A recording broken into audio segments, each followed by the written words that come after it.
Alright guys, welcome to your 13th HTML5 tutorial, and in this tutorial I'm going to be finishing styling our awesome website.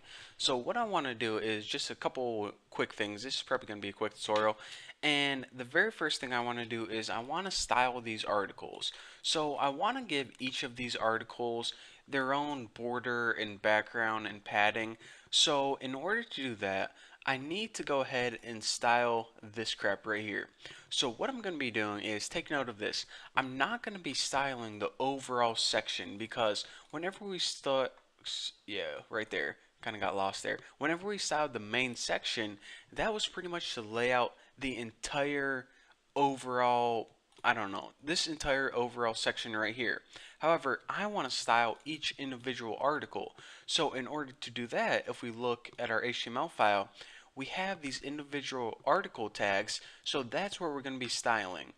So let's go ahead in our CSS, go ahead and just type article, and now we can apply the properties to each individual article. For example, we can give each one a background color, and let me give it like a nice peach color, guys. So that should be something light.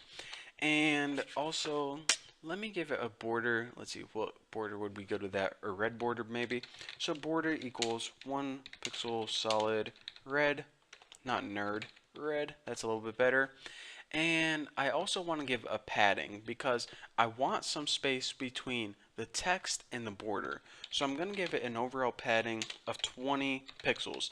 Now another thing is, this padding, it isn't going to affect the spacing and mess up the overall flow of our layout. So that's another reason that I like to style within the article itself.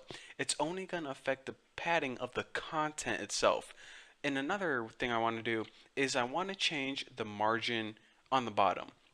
So margin, and just like border top, you can do margin bottom, margin bottom. You can also do margin top, left, right. By the way, you probably would have guessed that. And let me just give it like 15 pixels or something. And this is pretty much going to separate it from the other article underneath it. So now, if I go ahead and refresh this, I can see that each of my articles now has a nice peach background, a red border, and that margin 15, this is what that is right here. It pretty much gives it some spacing between each article, and if we were to put another one under this, then there would be a margin as well. So the only other thing I want to adjust is this, my little signature written by Bucky Roberts. Usually whenever you're writing an article, this appears on the right hand side and underneath it a little bit. So I just want to go ahead and text align our little signature to the right. Now if we say written by Bucky Roberts, let's go ahead and hop over into our HTML. And our written by Bucky Roberts is actually part of the footer. Not only the footer, but it's part of the article's footer. As you can see, the footer is a child of article. So this is what I'm going to do, and this is one of the cool things about having a footer inside the article. So instead of a footer like this, don't do that, because I think in this case we have a footer outside. So if we were to try to align that to the right, it's going to try to align this. So what we want to do is we want to say, okay, we want to work with the footers, but only the footers in the articles.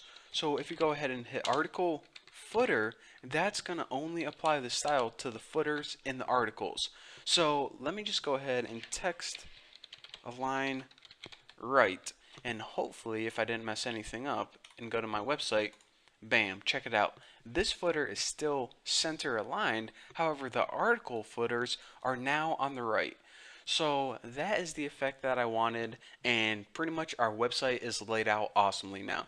And again, I want to mention this before you guys think that I'm just a terrible web designer, because I am, but in the case that these colors are really awfully, they don't flow at all. Whenever you're making a website, then you typically want all the colors to be similar, not the same, but kind of in the same, I don't know, kind of like, I don't know what word I'm going for, kind of like similar color scheme.